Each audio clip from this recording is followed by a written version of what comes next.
So this LED lighting applications.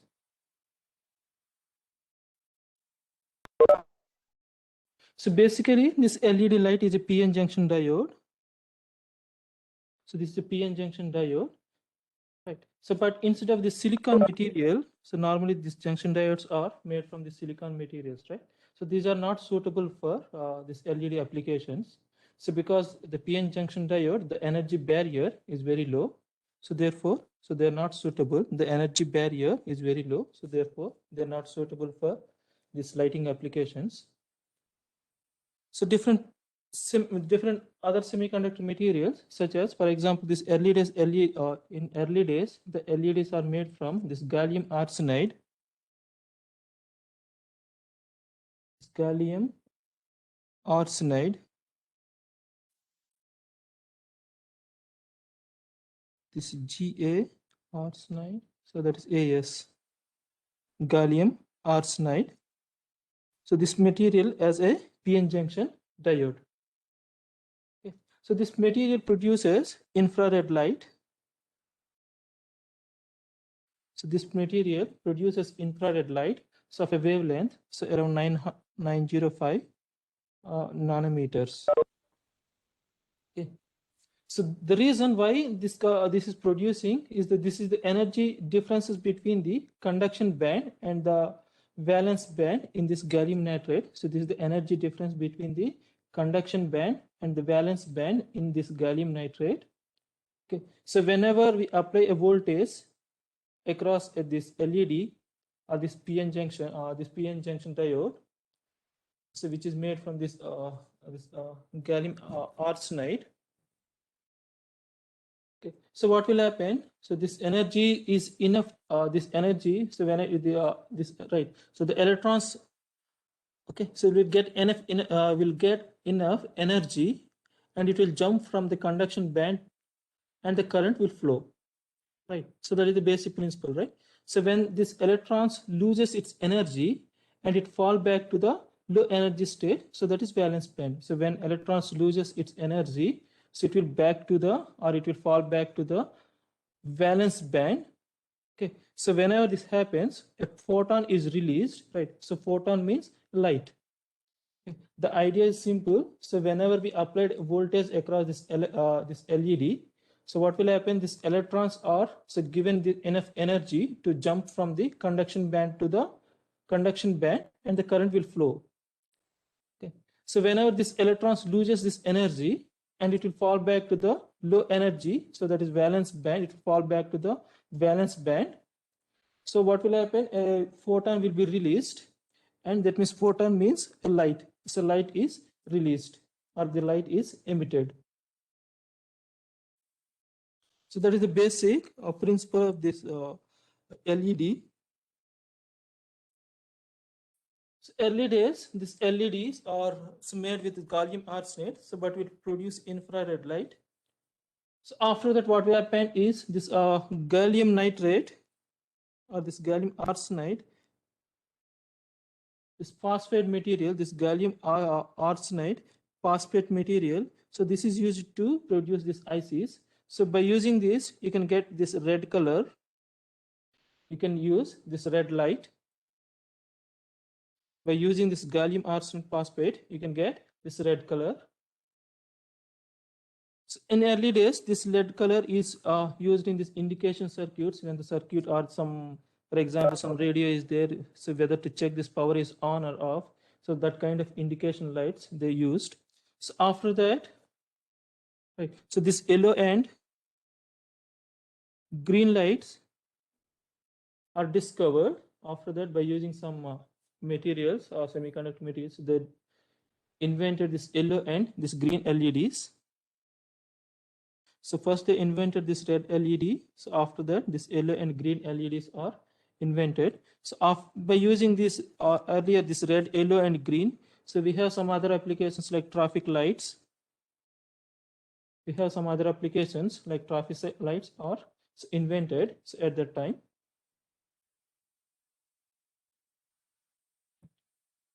So later, so this blue light is invented, this blue LED. is invented. So by using indium gallium nitride, so that's INGA nitride, so that is N. So indium gallium nitride, so this blue LED is invented, right? So by combining this green, right, by combining this red, green, and this blue, so that will produce white light. Okay, so first this red light is invented. So after that, yellow and green lights are invented by changing the material. So later, this blue light is invented. So by using this indium gallium and nitride component. So by mixing all these colors at appropriate ratio, so we can obtain this white light.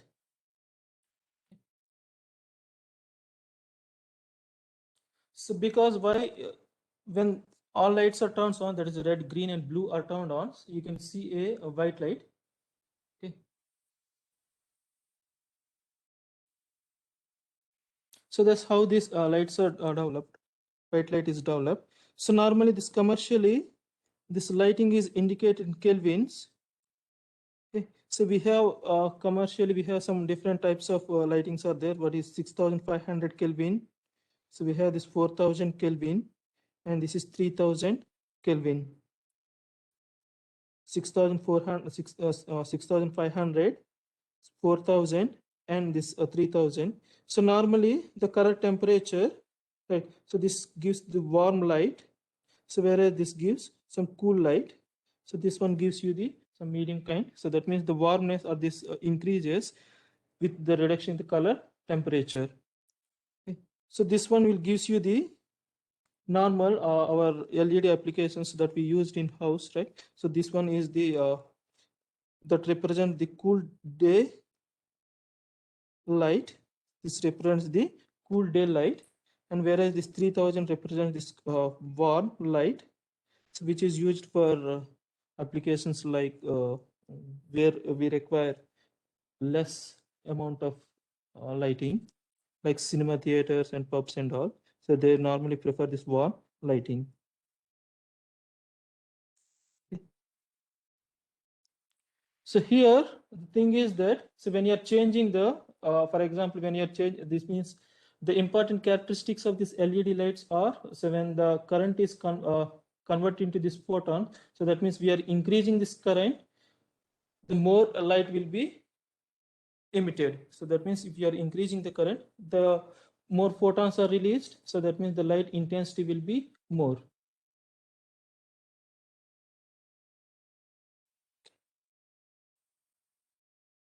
So these three are commercially available ranges for this lighting. So we have this 5,000 Kelvin, so which is especially used for this photograph applications. So where we have this LED lights are there, which are using that, right? So that means for photographic applications, we have this 5,000 Kelvin lighting is required. So why specifically 5,000 means the sun is a natural source of this light, right? So that gives you the sun, that gives you around 5,500 Kelvin. So that gives you the same that is sunlight. So to have the sunlight, to maintain the sunlight effect, so therefore they normally prefer this 5,000 Kelvin. So usually the sun will produce this cool daylight lighting. So this cool daylight, so that means that is somewhere around this 5,500 Kelvin to 6,500 Kelvin. So this is also known as this D65. Yeah, that is daylight 65. That is the sun that is normally produced. Okay, so but you normally see in the morning times and the evening times the sun color changes, right? And maybe changes from the, sometimes you can see blue color, or sometimes you can see orange color or red color. So but actually it is producing the white light, so that's cool daylight. So but when it is touching this atmosphere, the lighting is scattered and the color, the wavelength is changed, and that color is changed to blue, orange, or this red. So that depending on the that wavelength, or depending of the scattering, so the color is actually changing.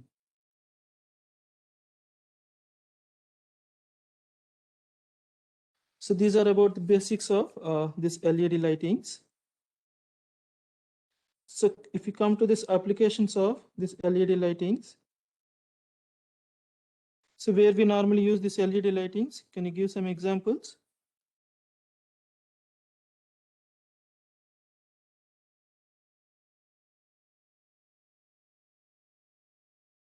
Where we prefer these LED lightings? Traffic lights, Hmm? LED lamps, traffic lights and LED lamps. The common thing is lighting, right? So lighting applications, especially in homes or offices and other workplaces. So we require these LEDs. So LEDs, we use this incandescent lights. The drawbacks with incandescent lights are this their life is less, and that will also produce heat, and the power that requirement is also high. So by replacing these LED lights, the power will be reduced by around 80% of the power is reduced. So we can have the efficiency also more. It will operate usually at 90% efficiency. These LEDs are normally operate at 90% efficiency. So that means it will produce more light. Okay. So these are compact. So these are compact. And by using some advanced techniques, some advanced current control techniques, you can operate this at unity power factor. You can operate this at unity power factor. And their response time is very fast when compared to this incandescent light, or when compared to this other lightings. This response is very fast. It's almost instantaneous. The response is almost instantaneous. So whereas incandescent lights, they're normally typically required 300 milliseconds time. Okay. So they required 300 milliseconds time. So whereas this LED light, the turn on and turn off is almost instantaneous. Okay.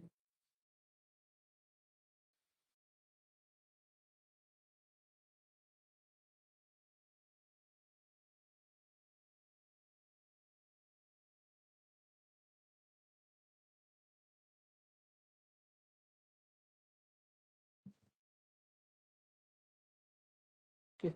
So the drawback with these LED lights are this LED light would change its color temperature. So means change its color.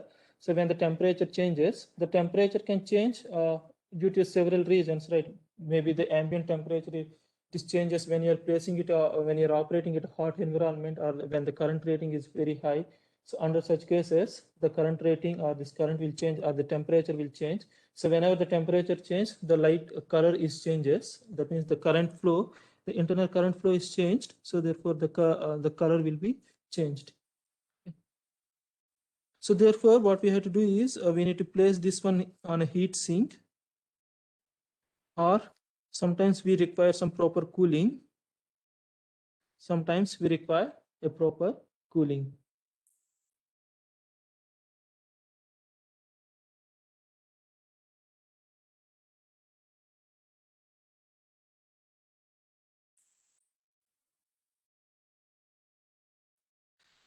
So this is how these LEDs are light. That means several LEDs are connected. For example, if you want to indicate this T in lighting, that means in channel lighting.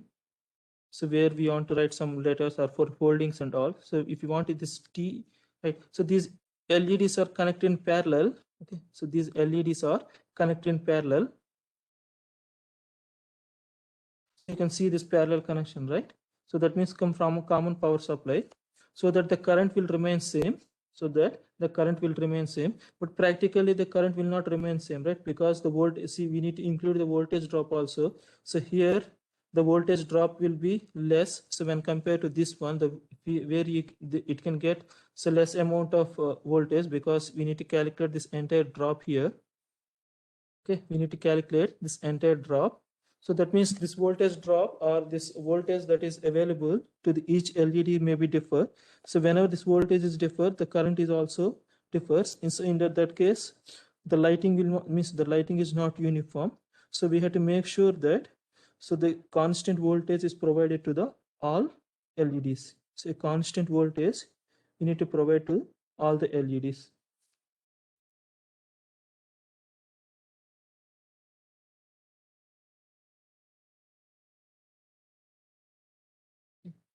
So come to this failure of these LEDs. So when these LEDs are failed, so if the ambient temperature inside this lamp housing, so we for example, it is increases, so then failure is increases. So that means the failure may be permanent. Okay, if the LED driver circuit is present, right? If the driver circuit is there, so if the driver circuit is failed due to the temperature variations, in that case, the permanent the failure is permanent. So normally this LED drivers that equipped with capacitors, some electrolytic capacitors. Okay. So whenever some these capacitors are heated, so beyond that point, so this capacitance means it loses the capacitance. So therefore, so what will happen? It will no longer work. So that's why normally these capacitors will work properly up to 2 years. Okay, up to 2 years of service, so they normally work proper. So that's why several manufacturers will give a warranty period of 2 years. Okay, so here the capacitance, what will happen after the continuous heat dissipation and heating of this capacitor, maybe after 2 years of period of time, this capacitance will be loses out and it no longer work. So the common failure of this LED light is the capacitor. So nowadays the manufacturers are coming with this means LED drivers, so without inclusion of this capacitor circuits, means by using some other energy storage elements they are using to increase the life expectancy of these LED lights. Okay.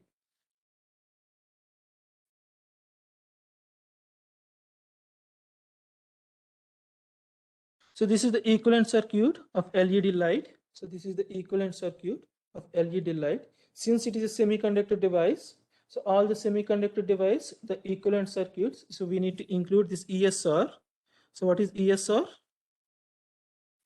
We need to include ESR, right? What is this ESR? Equivalent series resistance. Equivalent series resistance. Equivalent series resistance. We need to include. Okay. So generally, this LED light, it will act as a, means it will normally describes as a constant voltage load. Constant voltage load. So this LED is modeled as a constant voltage load. So this voltage across this one is constant. So therefore, we can represent this with a Zener diode. We can represent this with a Zener diode. Clear? Since it's a semiconductor device, so it is having some equivalent resistance, right? Some series equivalent resistance, so which will indicate the voltage drop. So when it is conducting, so that means we have some series equivalent resistance. Since the voltage across this means it will act as a constant, or it will describes as a constant voltage load. So therefore we can replace this one, or we can represent with a Zener diode. So this LED can model as a series resistance with Zener diode in series. Okay, series resistance with Zener diode in series. So how to calculate this ESR? How to calculate this ESR?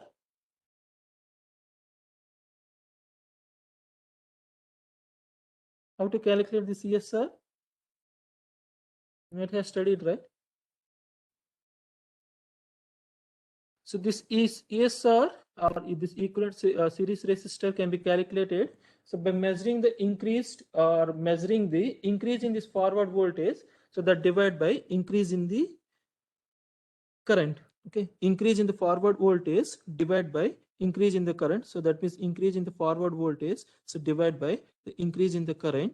So for example, forward voltage, for example, if you have 3 volts forward voltage is there, so it is increased to 3.05 volts, and the current, for example, if it is increasing from 10 milliamperes to 20 milliamperes, so the change is 0.05 by this 10 milliamperes. So that gives you how much?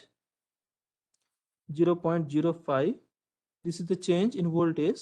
So that means change in current is 10 milliamperes. So that gives you a, how much it is? 5. Is it 5? Yes, sir. So this gives you 5 ohm.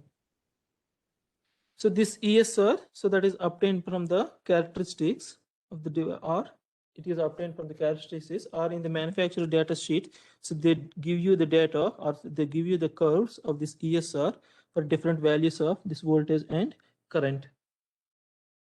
So they provide from the data sheet. This ESR is provided from the data sheet. Right. So normally, so this LEDs we are modeled as this Zener diode, right? So therefore, when you're testing these LEDs, right? So when you're testing or when you're testing some new topology or some testing the driver circuit, so normally instead of this using this costly LEDs, so they normally replace with Zener diodes. Okay. When they're testing the driver circuits or when they're testing the LED, right? So they normally replace with Zener diodes. Okay, so whenever this Zener diode is some unwanted things or some over voltages are appear across this Zener diode, right? So under this case, so this Zener diode is failed, means if this Zener diode is fails, means if you keep this actual LED, so that also will fail.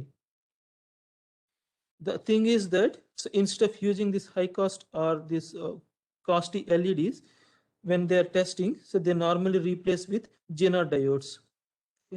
So Zener diodes are usually cheaper, so when compared to this LED. So these LEDs are available from the current ratings of 2 milliamperes. Nowadays they are available 2 amperes range, starting from 20 milliamperes to 2 amperes range.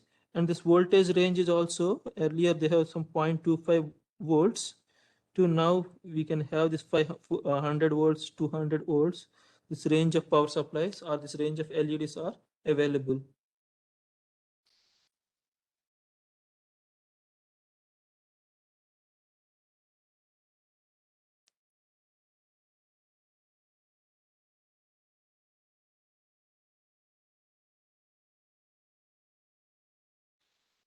So next is this for this is the current versus this voltage for the different LEDs. So this is for a red LED, yellow, green, and blue.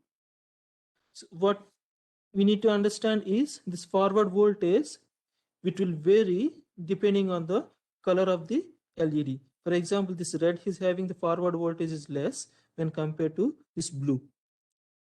So red is having 2 volts, whereas for blue you require 3.5 volt supply.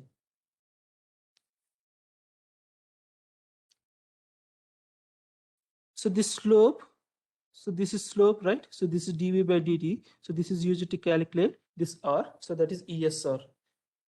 So this gives you this ESR value. The forward voltage for each LED is different, or means the color means for each color LED is different. So when the color changes, the forward voltage also changes. So normally for red, it is very less compared to this blue.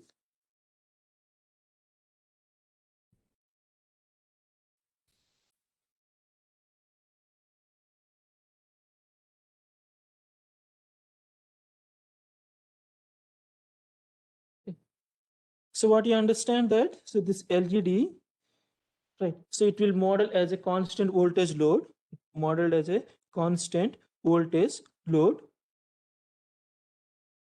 Right.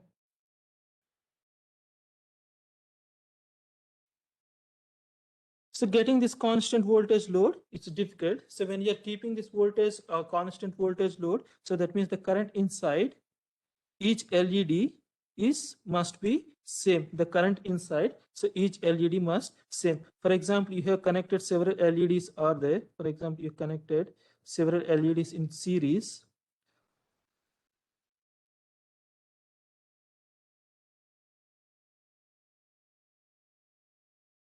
Right. So here the current that flowing through each LED, so this LED and this LED must be same. So any deviations in this current, so that gives you the different color or different light temperature. So for example, this current is changes, right? For example, this current is high when compared to this current or this entire current. So in that case, these 3 will glow in one color and these 3 will glow in other color. So that means it gives you so different color, this gives you some brighter color if the current is more. So this side will gives you the brighter color, in this current is less in this side, so that gives you the this warm colors. Okay. So we have to make sure that the current in all the series parallel connection, so that must be same. So for that you require some current control circuits. You require some current control circuits to make or to equate all these currents. So there are two ways. So one is the passive current control. Passive current control. Another one is active current control.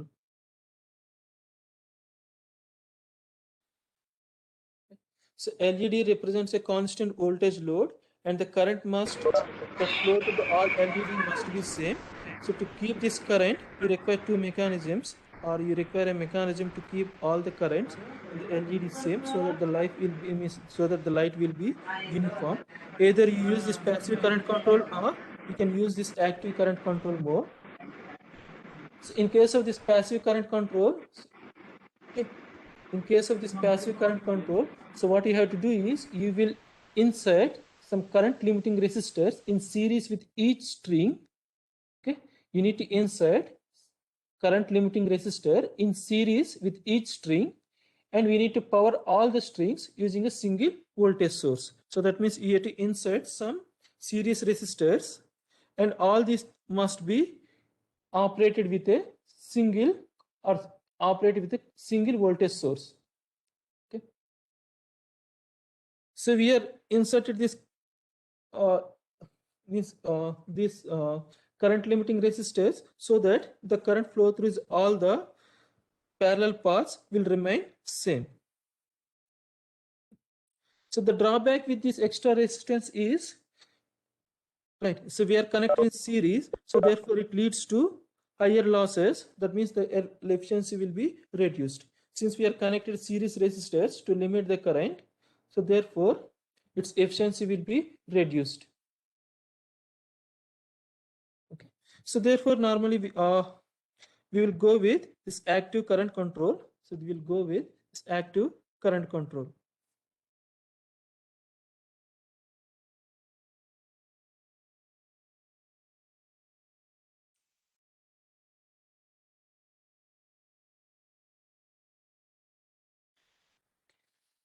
In case of this active current control, so you need to sense the current.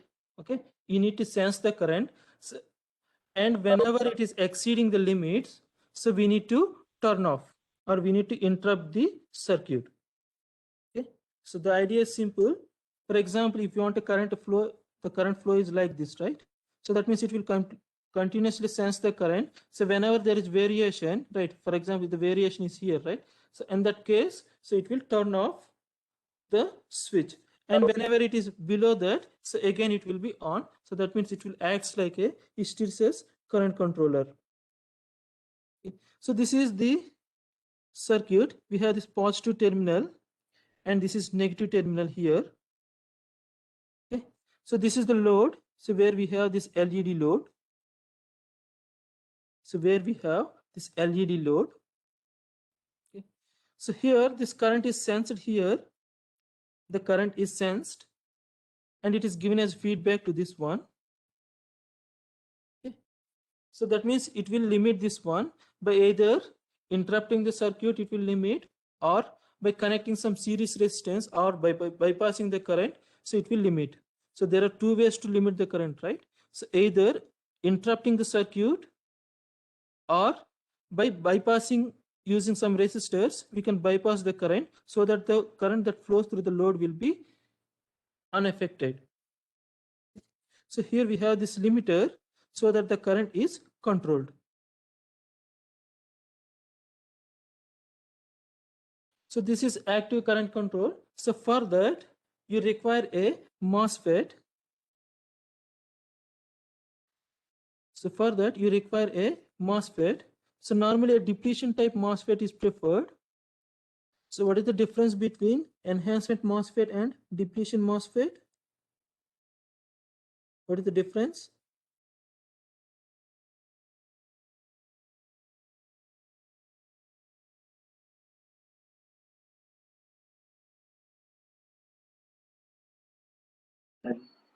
What is the difference? Channel will be formed with electrons and channel will be formed with What is the difference between? No. What is the major difference between this enhancement MOSFET and depletion MOSFET? Even though gate to source voltage is zero, it will in conduction mode. So this enhancement MOSFET is normally off. Okay, it is normally off. So when you give a positive signal to the gate, so it will be triggered. In case of depletion MOSFET, so that is normally on. So when you give a negative signal to the MOSFET, so that will be turned off. Okay, so depletion MOSFET is normally on. Yeah, this depletion MOSFET is normally on. So how it is actually acting? So so this is the circuit. So we placed a MOSFET here.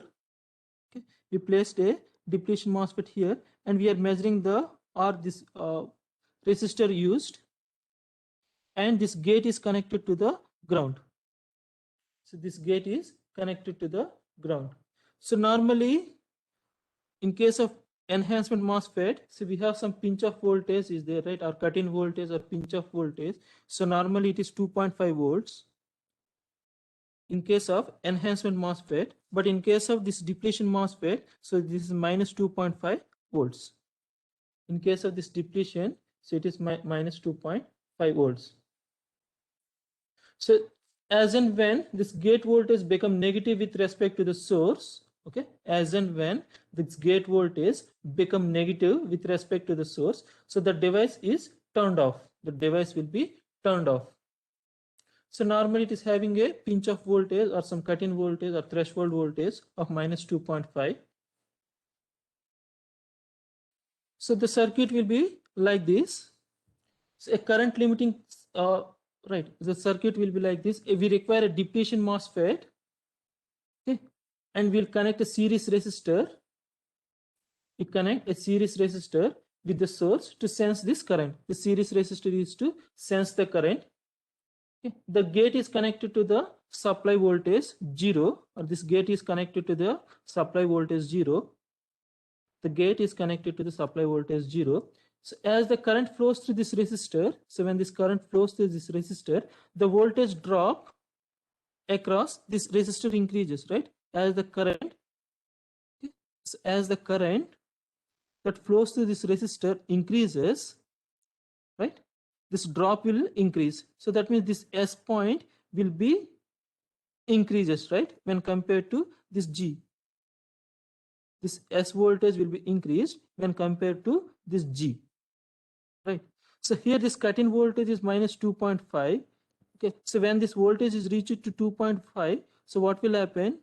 So the circuit will be interrupted and this MOSFET will become off. Clear? This MOSFET will become off. It's clear? So normally it is on, so that means there is a current flow in this resistor. Okay, so there is a current flow in this resistor. So whenever the current increased, we are designed such a way that the voltage drop across this resistor must be greater than the pinch off voltage. So that means this point must be 2.5 volts or this pinch off voltage. Okay, right. So when this 2.5 voltage is exceeded, this MOSFET will be turned off. Clear? It's clear. Yes, sir. Right. The thing is that, so we need to carefully select this resistor value. Okay, we need to select this resistor value. For example, the idea is simple. For example, if 10 milliampere current is flowing, so that is the rated 10 milliampere. So that's supposed to draw or supposed to flow in the circuit. Okay, so how much volt for a pinch of voltage of 2.5 volts? So how much resistor you need to keep? So what is the minimum resistor, or what is the minimum resistor you need to keep?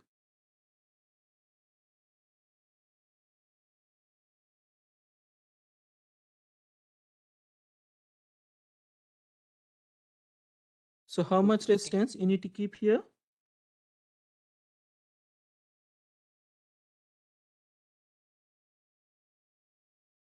So this is the current that is flowing, right? So if you multiply these two, so what is the value you will get?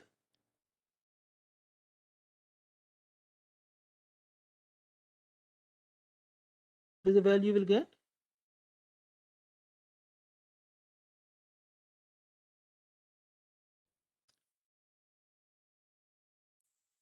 The idea is the voltage drop of this resistor so must be less than 2.5 volts for normal operation. Okay, must be less than 2.5 or must be less than the pinch of voltage for normal operation. Okay, so based on that, so we will select this one. For in this case, if you multiply this one, this is 25, right? So 25 into, this is resistance, right? So 2.5, so that divided by 10 into 10 to the power of minus 3. So what is its value? What is the value? 2.5K? No, no. 250. 250K. Okay, so you need to connect a 250K resistor. So that means it value must be greater than 250K. Right. So for example, if it is 500K, for example, you inserted 500K, so 10 milliamperes that is flowing, right? So what will happen? The current that is the voltage across this point will become 5 volts. So that means this device will be, or this MOSFET will be off. Okay. So this is how to select the resistance value. Clear? So this is the simple way to control the current by using a depletion MOSFET. So nothing you require, you just require a MOSFET and a resistor. This resistor is also small, you require a 0.5 watt or 1 watt resistor is generally enough. Since this current is 10 milliamperes, right? This voltage is 2.5. If you multiply these two, so that is the rating of the resistor.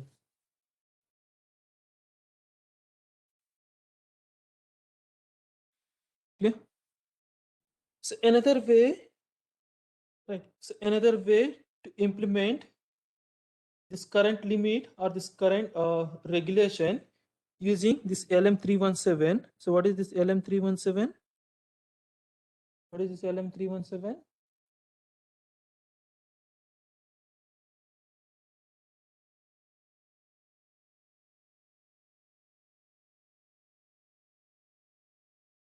This is a linear regulator, right? It's a linear voltage regulator. Okay, this LM317 is a linear voltage regulator. So let us assume that this resistance is R. We have this positive one and this negative one. Okay, this positive one and negative one. So we need to measure the voltage or the voltage that actually applied across this load. This load is LED, right? So that means this is V positive and it is connected to the in. Okay, this is connected to the in. So based on that, you can actually control, right? So it will sense the current again. Okay, it will sense the current again. So this voltage drop in this resistors is given to this adjust pin. So this given to the adjust pin. Okay, if this voltage drop is more, in this case, means based on that, so this will be adjusted. So how to select this this value of this N? So normally this LM127, so this is the standard value. So it have some voltage drop that is 1.25 volts. So that means it is having a voltage drop. So that means this out pin, right? This out.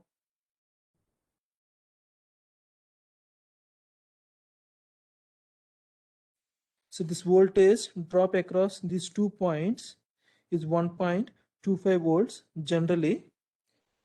Okay, this voltage drop across this standard LM317, which is produced by this analog electronics. So that is 1.25 volts. So therefore the current that can limit or the current that can we can actually control is 1.25, this divided by this resistor R. So that is the amount of current we can actually control. Okay. So here also based on the current rating, So we need to suitably adjust this R value. Okay.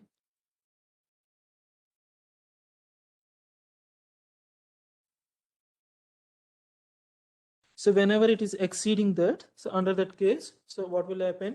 The power supply means this circuit will be interrupted. So this circuit will be interrupted. So here also the switch is open, right? So that means there is no current flow through the circuit. So once the current again reaches, or once this resistor again, how it is restarting? So once again the current limit or this voltage drop reaches, or with voltage drop is means this point is positive, right? So when compared to this this point, so what will happen? Again this MOSFET will be turned on.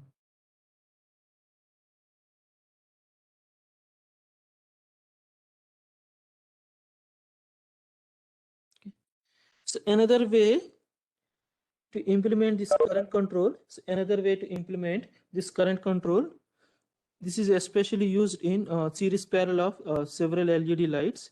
So by using this similar or identical, so we need to use identical transistors. Okay, we need to use identical transistors here. So in transistors, when several transistors are connected in series, or where several transistors are connected, so if their base, this is collector, right? If the collectors are connected together, okay, and these bases are connected together, okay, so if these collectors are connected together and the bases are connected at same point, right? Under that case, the current or this collector current will be identical. Okay, so that is the fundamental of these transistors. So when two or several transistors bases are connected together and their collectors are connected together, so under that case, this IC or this collector currents of all the transistor will remain same. Okay, it remain same. So this is how this base here, the bases are connected together and these emitters are connected together, and okay, so this point is connected to this collector.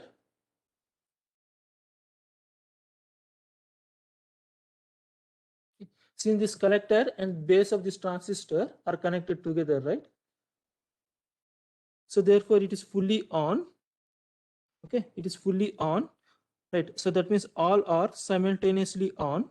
So all these transistors are simultaneously on. So therefore this collector current is remain same. The same current is also flowing through this LED. So therefore we can expect that the current sharing is happening, or there is equal current sharing among these LEDs. Okay, this is a simple technique that is used to equalize the currents.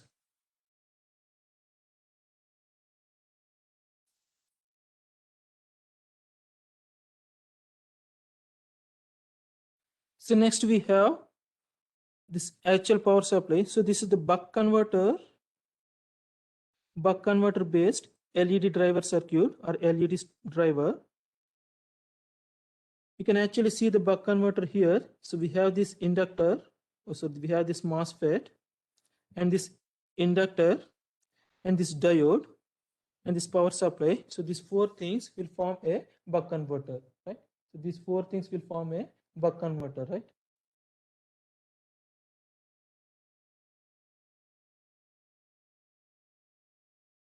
Okay, the idea is very simple. So when this MOSFET is on, so this inductor gets stored some energy. So when this MOSFET is on, so this light is glowing and this inductor is also gets some energy. So when this MOSFET is off, the current is free wheels through this diode. The current is free wheels through this diode. So everything is remain same. So as like a simple buck converter,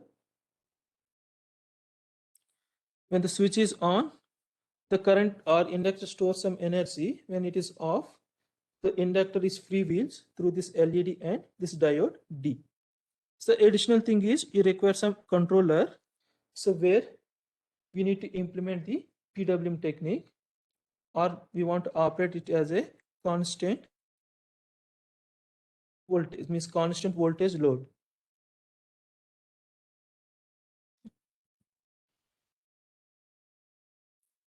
So for that, you require a driver circuit.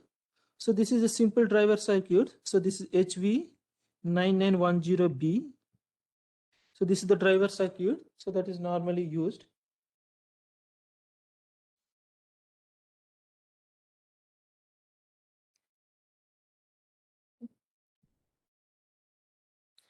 So this one is normally available in 8-pin or 16-pin configurations. So these are normally available in this 8-pin or 16-pin configurations. So this is the IC or integrated circuit. So that is used to control the this LED. So we have this input here. So internally we have this regulator here. That input or by using this input, so it's actually regulated to 7.5 volts. So it will actually take this wide variations in the input voltage. It will actually takes wide variations in the input voltage. So how much variation?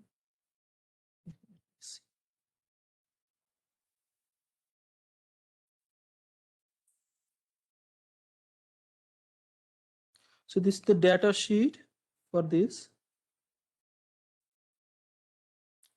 Yeah, you can see here, right?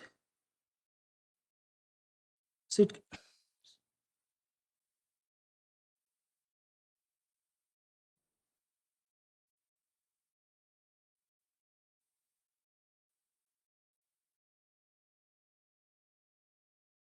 you can see here, this is the input, right? Input DC supply. So it will actually takes 8 volts to 450 volts. Okay, so that means it will operate between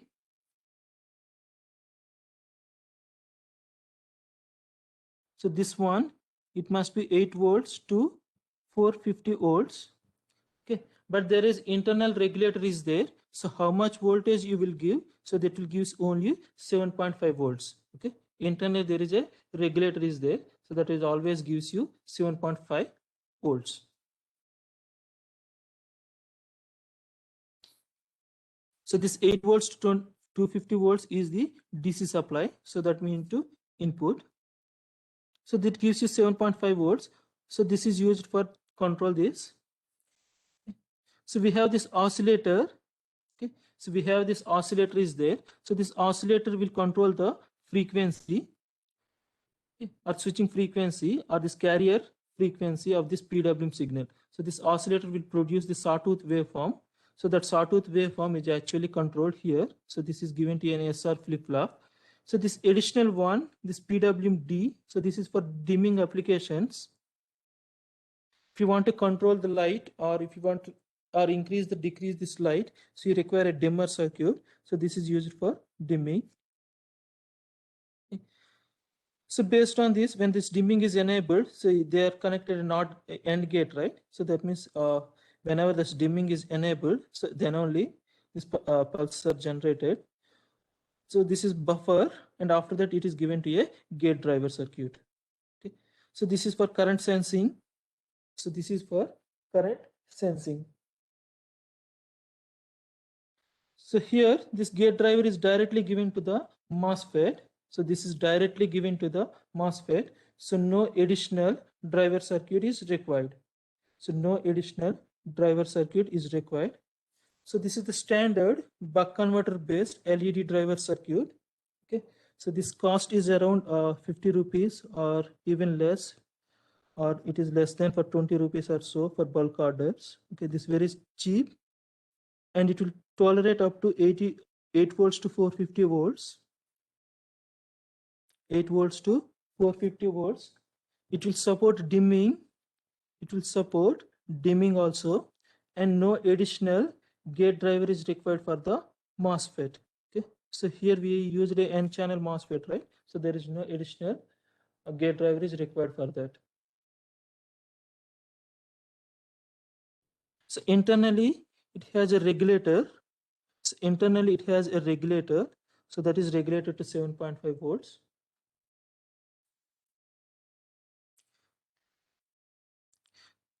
So this is about the IC, right? So this is based on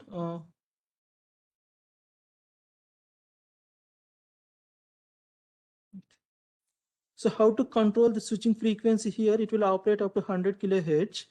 Okay, it will operate up to 100 kilohertz. So how to control the switching frequency?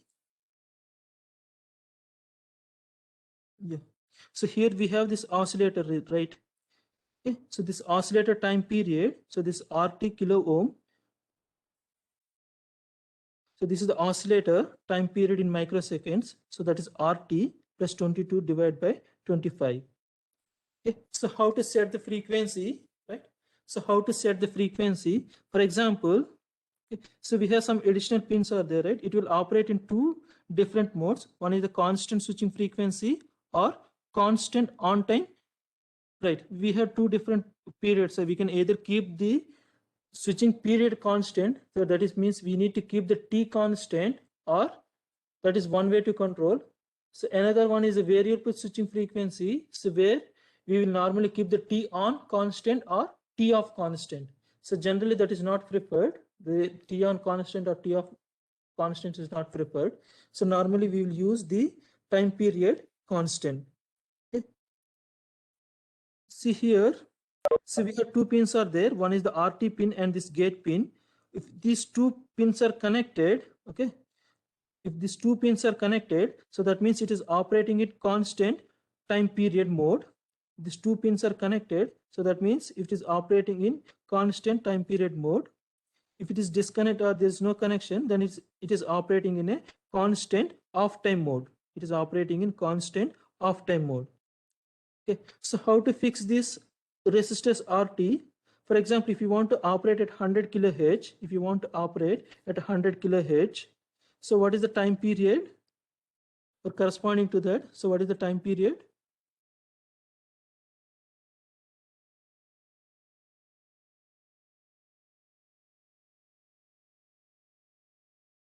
What is the time period corresponding to 100 kilohertz? 10 10 microseconds. milliseconds. It's 10 microseconds, right? Okay, so that means 10 microseconds. So that is equal to this RT plus 22 divided by 25. So this is RT 22 plus this resistance in kilo ohm, this 25. So from this you can actually get the RT value in kilo ohm. Okay. So if you want to operate for a different frequency, you need to change the resistance value. You need to change the resistance value. So this resistance is connected between this RT and the ground pin. Okay. This resistance is connected between this RT and the ground pin. Okay. So this is the R oscillator, right? So here we need to connect a resistor.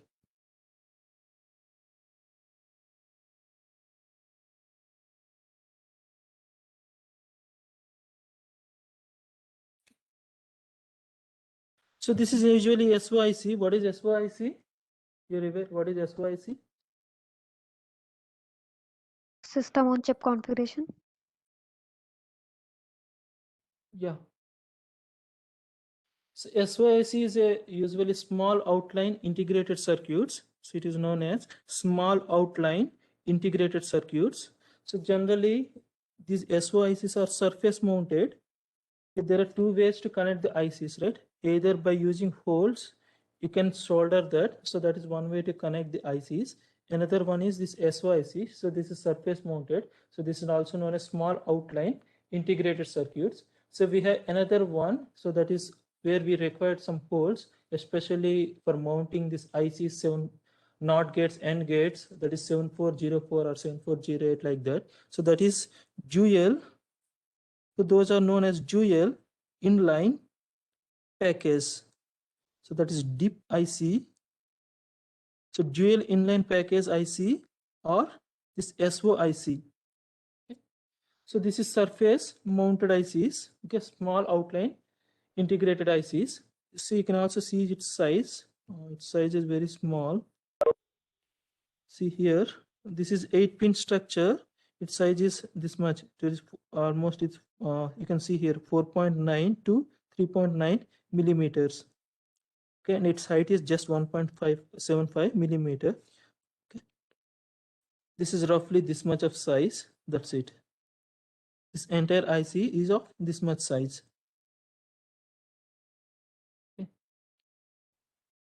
and it can drive up to 8 volts to 450 volts DC supply. It's a simple one, and its size is less, and you can operate up to the efficiency of 90%. It will operate up to the efficiency of 90%. You can actually control the frequency up to 10 kilohertz, sorry, 100 kilohertz. So these are the advantages. So with this, so HV9910 driver circuit, so which is combined to the buck converter,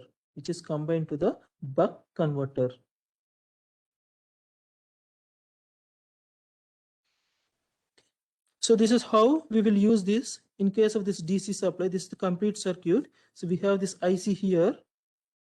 Okay, so we have this HV9910 IC here, and this is MOSFET, and this is current sensing. This is used to current sense, and this is actual load here, and this is buck converter inductor. This is buck converter diode. So we have this 10 to 30 volts DC. In fact, it will actually drive up to 8 to 450 volts DC. In this example, they consider only 10 to 30 volts DC. So this filter, this 4.7, so this is input filter. So that is used to suppress the harmonics and all, or suppress the ripple content in this. So in next class, we will discuss how to select these resistance values, and how to select this inductor, and how to select this capacitance or all other values. So this is for DC supply. So in case of AC supply, right, in case of AC supply, what is the additional thing you required? So this AC to DC conversion. So this entire thing is used for AC to DC conversion. So this entire thing used to AC to DC conversion, right? So rest of the things are so more or less same. The circuit is remains same. The additional thing you require is this AC to DC conversion. Okay. So here normally this NTC is used. What is NTC? Negative this is temperature coefficient. thermistor. Okay, so this is thermistor. So that is negative temperature. It is having some negative temperature coefficient. Okay, NTC means negative temperature coefficient. Okay, so this is first we will obtain DC from the AC supply, and rest of the things are remain same. Clear? So in next class we'll see how to design these passive components in DC and AC buck based this LED driver circuit.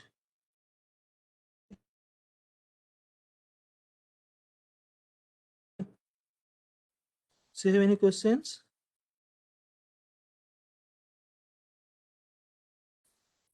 You have any questions?